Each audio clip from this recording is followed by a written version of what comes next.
Good morning Telangana. Welcome to T News headlines చూద్దాం.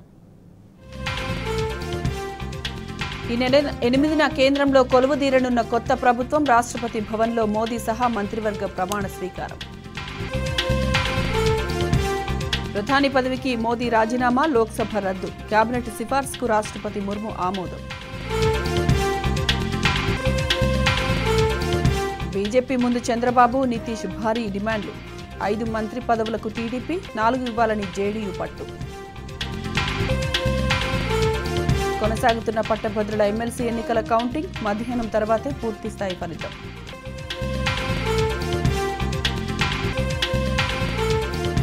సన్నవడ్ల సాగుపై కొరవడిన వ్యవసాయ శాఖ ప్రణాళిక, బోనస్ భారం తగ్గించుకునేందుకు సర్కారు భారీ ప్లాన్. టీ20 వరల్డ్ కప్లో టీమిండియా శుభారంభం, ఐర్లాండ్పై 8 వికెట్ల తేడాతో గ్రాండ్ విక్టరీ.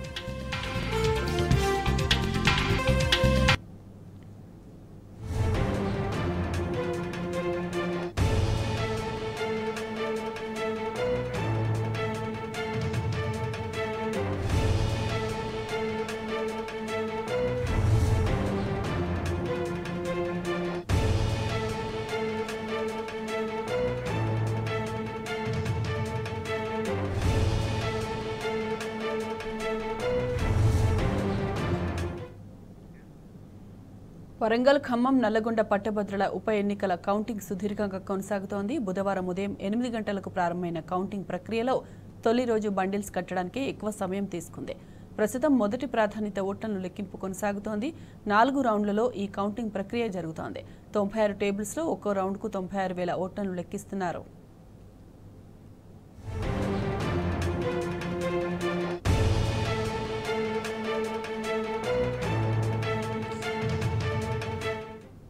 నిన్న సాయంత్రం 4 గంటల నుంచే తొలి ప్రాధాన్యం ఓట్ల లెక్కింపు మొదలుపెట్టారు. తొలి రౌండ్ లెక్కింపునకే 8 గంటలకు పైగా సమయం తీసుకుంది.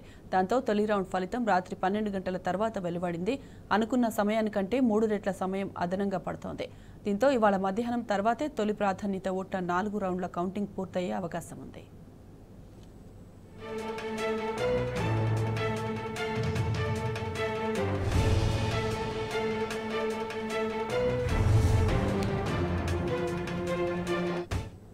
తొలి ప్రాధాన్యం ఓట్ల లెక్కింపు అనంతరం చెల్లని ఓట్లను తీసేసి చెల్లిన ఓట్ల నుంచి 50%+1గా గెలుపు కోటాగా నిర్ధారిస్తారు. ఇదే అంశానికి సంబంధించి పూర్తి డీటెయిల్స్ మా ప్రతినిధి రాము అందిస్తారు. రాము, 24 గంటలుగా నల్గొండ, ఖమ్మం, వరంగల్, గ్రాడ్యుయేట్ ఎమ్మెల్సీ ఉప ఎన్నికల కౌంటింగ్ అంతా కూడా జరుగుతుంది. ఇప్పటి వరకు మొదటి రౌండ్ ఫలితం మాత్రమే వెలువడింది.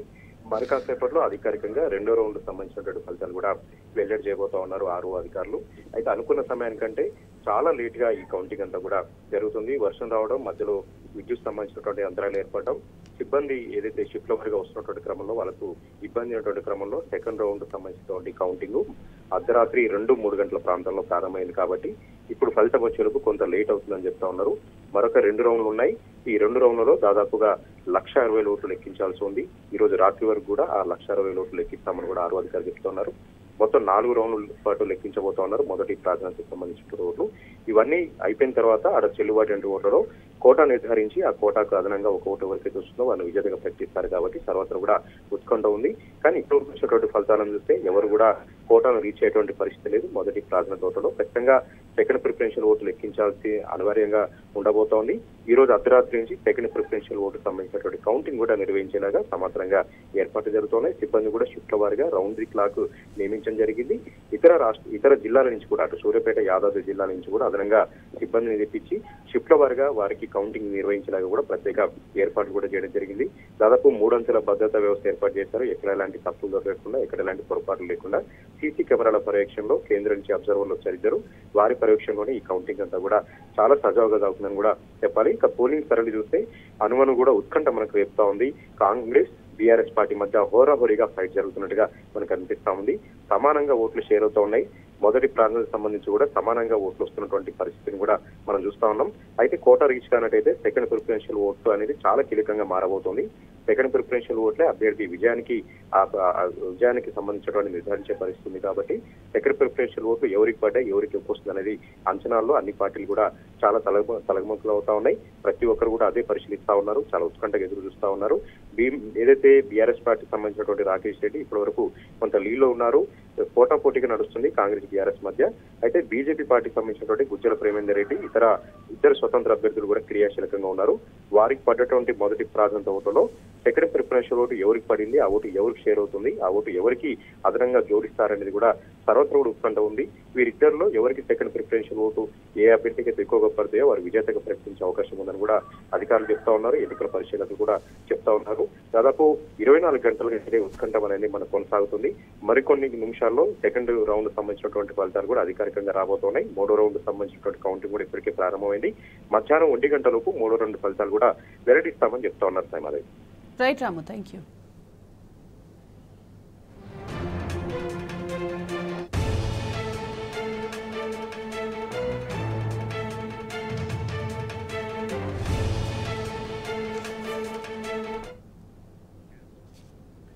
కేంద్రంలో మళ్లీ సంకీర్ణ ప్రభుత్వ పాలన ప్రారంభం కానుంది. మూడోసారి నరేంద్ర మోదీని ఎన్డీఏ పక్ష నేతగా ఎన్నుకున్నారు. దీంతో మోదీ మూడోసారి ఈ నెల 8న ప్రధానమంత్రిగా ప్రమాణ స్వీకారం చేరున్నారు. అంతకుముందు కేంద్ర కేబినెట్ సిఫార్సును ఆమోదించిన రాష్ట్రపతి 17వ లోక్సభను రద్దు చేశారు. కొత్త ప్రభుత్వం ఏర్పడే వరకు ఆపద్ధర్మ ప్రధానిగా మోదీ కొనసాగనున్నారు. కేంద్రంలో బీజేపీ నేతృత్వంలోని ఎన్డీఏ సర్కార్ కొలువు తీరనుంది. దేశానికి వరుసగా మూడోసారి ప్రధానమంత్రిగా నరేంద్ర మోదీ బాధ్యతలు స్వీకరించనున్నారు. ఈ నెల 8న ఆయన ప్రమాణ స్వీకారం చేయనున్నట్టు విశ్వసనీయ సమాచారం. బుధవారం ఢిల్లీలో సమావేశమైన ఎన్డీఏ భాగస్వామ్య పార్టీల నేతలు తమ కూటమి నేతగా నరేంద్ర మోదీని ఏకగ్రీవంగా ఎన్నుకున్నారు. ఎన్డీఏ ఎంపీలు సమావేశమై తమ నేతగా మోదీని అధికారికంగా ఎన్నుకుంటారు. ఆ తర్వాత కూటమి నేతలు రాష్ట్రపతి ద్రౌపది ముర్ముకు కలిసి ఈ మేరకు లేఖలు అందించినట్టు ఎన్డీఏ నేతలు తెలిపారు. కొత్త ప్రభుత్వ ఏర్పాటు ప్రక్రియ త్వరలోనే పూర్తవుతుందని చెప్పారు. ఎన్డీఏలోని పార్టీలన్నీ మోదీ నాయకత్వం పట్ల విశ్వాసం వ్యక్తం చేసినట్టు ప్రకటించారు. ప్రభుత్వ ఏర్పాటులో కీలకంగా మారిన టీడీపీ అధినేత చంద్రబాబు నాయుడు, జేడీయూ అధినేత నితీష్ కుమార్ తమ మద్దతు బీజేపీకేనని ఎన్డీఏలోనే కొనసాగుతామని స్పష్టం చేశారు. ఈ మేరకు వారు మద్దతు లేఖ అందజేశారు.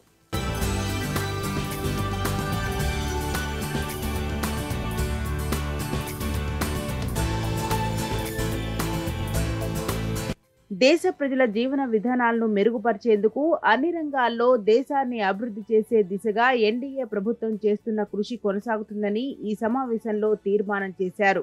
గత 10 ఏళ్లుగా మోదీ నాయకత్వంలోని ఎన్డీఏ ప్రభుత్వం తీసుకున్న ప్రజా అనుకూల విధానాలు, దేశంలో జరిగిన అభివృద్ధిని ప్రజలు చూశారని తీర్మానంలో పేర్కొన్నారు. ఈ సమావేశంలో ఎన్డీఏలోని 16 పార్టీలకు చెందిన 21 మంది నేతలు పాల్గొన్నారు. బీజేపీ తరపున మోదీతో పాటు అమిత్ షా, రాజ్నాథ్ సింగ్, జేపీ నడ్డా, టీడీపీ తరపున చంద్రబాబు నాయుడు, జేడీయూ నుంచి నితీష్ కుమార్, శివసేన నుంచి ఏక్నాథ్ షిండే, ఎల్జేపీఆర్ నుంచి చిరాగ్ పాస్వాన్, జేడీఎస్ నుంచి కుమారస్వామి, జనసేన నుంచి పవన్ కళ్యాణ్, ఏజీపీ నుంచి అతుల్ బోరా, ఎన్సీపీ నుంచి ప్రఫుల్ పటేల్ తదితరులు హాజరయ్యారు.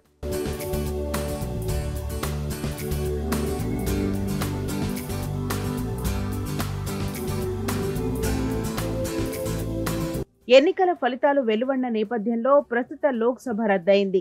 బుధవారం ప్రధాని నరేంద్ర మోదీ నేతృత్వంలో కేంద్ర మంత్రివర్గం సమావేశమై జూన్ 16 వరకు గడువు ఉన్న ఈ లోక్సభను రద్దు చేస్తూ నిర్ణయం తీసుకుని రాష్ట్రపతికి సిఫార్సు చేసింది. ఈ సిఫార్సుకు రాష్ట్రపతి ఆమోదం తెలపడంతో 17వ లోక్సభ రద్దయింది. ఈ మేరకు రాష్ట్రపతి కార్యాలయం ప్రకటన చేసింది. దీంతో కొత్త లోక్సభ కొలువుదీరడానికి ప్రక్రియ మొదలైంది. మరోవైపు ప్రధాని మోదీ సహా కేంద్ర మంత్రివర్గ సభ్యులంతా బుధవారం తమ పదవులకు రాజీనామా చేశారు.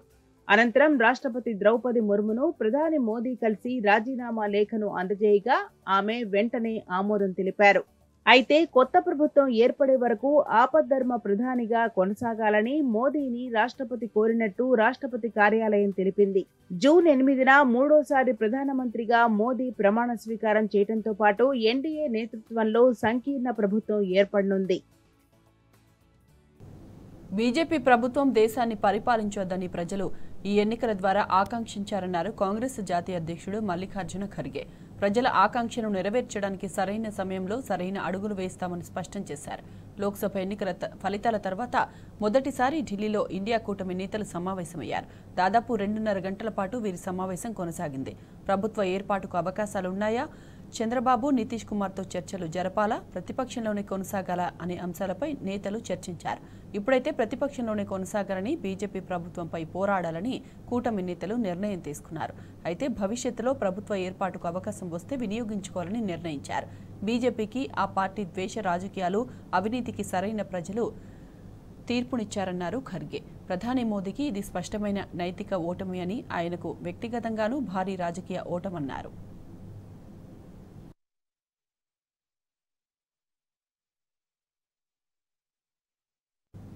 ఎన్డీఏలో కింగ్ మేకర్స్తో బీజేపీ భవిష్యత్తు కష్టమే అంటున్నారు రాజకీయ విశ్లేషకులు. తాజాగా జరిగిన లోక్సభ ఎన్నికల్లో బీజేపీకి తగినన్ని సీట్లు రాకపోవడంతో సంకీర్ణ ప్రభుత్వాన్ని ఏర్పాటు దిక్కైంది. దీంతో ఎన్డీఏలో కీలకంగా ఉన్న చంద్రబాబు, నితీష్ కుమార్ డిమాండ్లకు బీజేపీ ఓకే చెప్పాల్సిన పరిస్థితి వచ్చింది. స్పీకర్, 5 మంత్రి పదవులకు టీడీపీ పట్టుబడుతుండగా 4 మంత్రి పదవులు కావాలని జేడీయూ డిమాండ్ చేస్తోంది.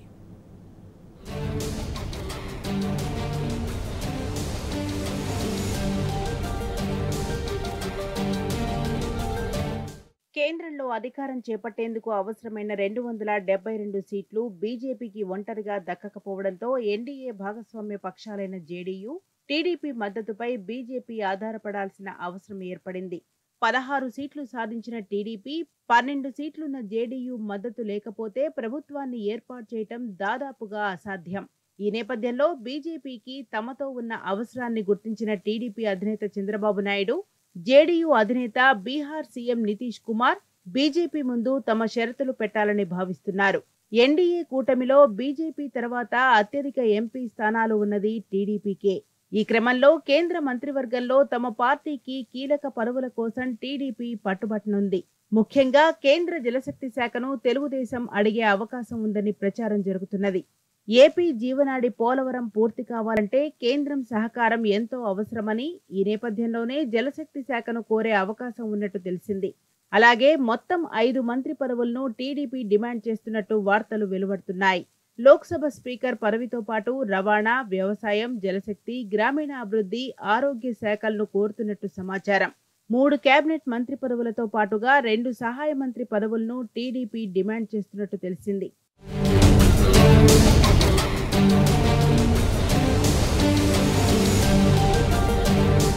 ఎన్డీఏలో కీలకంగా ఉన్న మరో పార్టీ జేడీయూ. 12 ఎంపీ సీట్లు గెలిచిన జేడీయూకు 4 కేంద్ర మంత్రి పదవులు, 1 సహాయ మంత్రి పదవి కావాలని నితీష్ కుమార్ బీజేపీని అడుగుతున్నట్లు జేడీయూ నేతలు చెబుతున్నారు. అందులోనూ రైల్వే, గ్రామీణాభివృద్ధి, జలశక్తి వంటి కీలక శాఖలపై పట్టుబట్టాలని నితీష్ కుమార్ భావిస్తున్నట్టు తెలుస్తున్నది.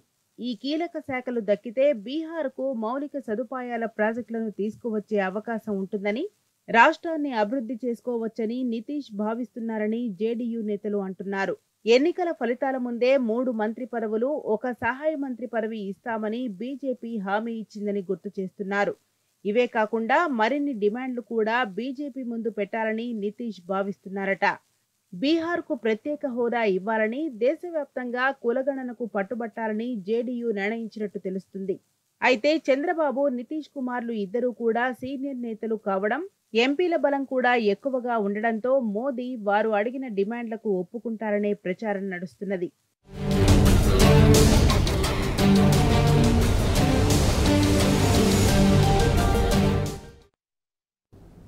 సీఎం రేవంత్ రెడ్డికి కొత్త టెన్షన్ పట్టుకుందా? పార్లమెంటు ఎన్నికల్లో ఎక్కువ సీట్లలో కాంగ్రెస్ అభ్యర్థులను గెలిపిస్తానన్న మాట నెరవేరకపోవడంతో ఆందోళనకు గురవుతున్నాడా? సొంత జిల్లాలోని మహబూబ్ నగర్ ఎంపీ స్థానంలో పరాజయం పారవడంతో రేవంత్ రెడ్డికి ఇజ్జత్గా సవాల్గా మారిందా అంటే అవుననే అంటున్నారు ఆ పార్టీ వర్గాలు.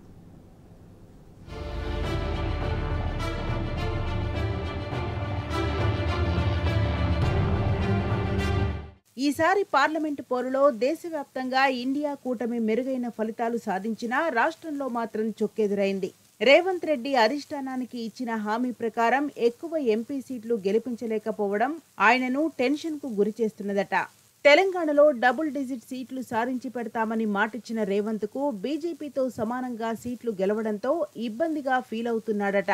బీజేపీ కంటే కనీసం ఒక్క సీటైనా ఎక్కువ వచ్చినా బాగుండునని అనుకుంటున్నాడట. దీనికి తోడు సొంత పార్లమెంట్ స్థానమైన మహబూబ్ నగర్ తో పాటు గత ఎన్నికల్లో తాను గెలిచిన మల్కాజిగిరిలోనూ ఓడిపోవడంతో ఆందోళన పడుతున్నట్టు సమాచారం. కాంగ్రెస్ ప్రభుత్వ 6 నెలల పాలనకు పార్లమెంట్ ఎన్నికలు రెఫరెండం అని సీఎం రేవంత్ రెడ్డి ప్రకటించారు. రాష్ట్రంలో కాంగ్రెస్ పార్టీకి మెజార్టీ సీట్లు రాకపోతే తనపై కుట్రలకు పదును పెరిగే ఛాన్స్ ఉందని, తనను సీఎం కుర్చీలో నుంచి దించుతానని స్వయంగా రేవంత్ రెడ్డి ప్రకటించినా ప్రయోజనం లేకపోయింది. దీనికి అదనంగా సొంత జిల్లాలోని మహబూబ్ నగర్ ఎంపీ స్థానం గెలిపించలేకపోవడం మరింత మైనస్ గా మారింది. సొంత అసెంబ్లీ నియోజకవర్గం కొడంగల్లో 50,000 మెజార్టీ ఇవ్వాలని పదే పదే ప్రజలకు విజ్ఞప్తి చేసినా కేవలం 21,000కే మెజార్టీ పరిమితం కావడం పార్టీలోనే ఇబ్బందికర పరిస్థితులు తీసుకొచ్చింది. అసెంబ్లీ ఎన్నికల్లో రేవంత్ రెడ్డికి 32,000 మెజార్టీ రాగా ఇప్పుడు 11,000కు మెజార్టీ తగ్గడం మింగుడు పడటం లేదట.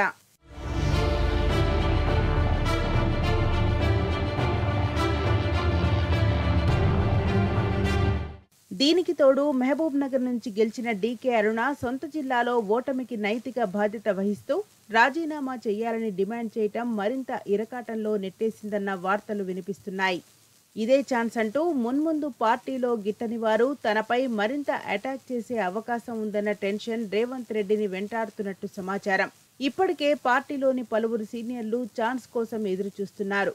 కాంగ్రెస్ పార్టీ గెలిచిన పలు స్థానాల్లో ముఖ్య నాయకులు బాధ్యత తీసుకుని ఎక్కువ మెజార్టీ వచ్చేలా చర్యలు తీసుకున్నారు. నల్గొండ ఎంపీ స్థానం బాధ్యత తీసుకున్న ఉత్తమ్ కుమార్ రెడ్డి అక్కడ 5,55,000 మెజార్టీ తీసుకుని రాగా, ఖమ్మం బాధ్యత తీసుకున్న పొంగులేటి శ్రీనివాస్ రెడ్డి దాదాపు 4 లక్షలకు పైగా మెజార్టీ వచ్చేలా కృషి చేశారు. దాదాపు చాలా స్థానాల్లో మెజార్టీ లక్షల్లోనే ఉండడం విశేషం. వాళ్ళంతా భవిష్యత్తులో అటాక్ చేసే ఛాన్స్ ఉందన్న వార్తలు వినిపిస్తున్నాయి. హైకమాండ్ వద్ద రేవంత్ ను కట్టడి చేసే అవకాశం లేకపోలేదు. రాబోయే రోజుల్లో ఈ ఫలితాలు రేవంత్ రెడ్డి దూకుడుకు ఎలా అడ్డుకట్ట వేస్తాయో చూడాల్సిందే.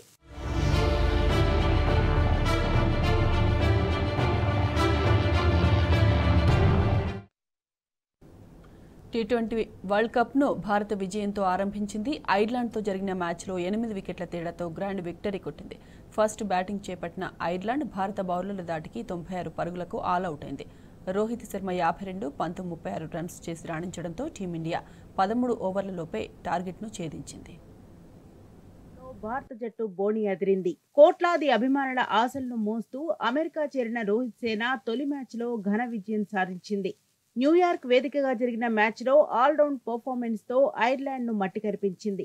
టాస్ గెలిచి ఫస్ట్ బ్యాటింగ్ చేపట్టిన ఐర్లాండ్ భారత బౌలర్ల దాటికి 96 రన్స్ కే ఆల్అవుట్ అయింది. టీమిండియా బౌలర్లలో బుమ్రా, హర్షదీప్ చెరో 2 వికెట్లు తీయగా హార్దిక్ 3 వికెట్లు తీసి రాణించారు.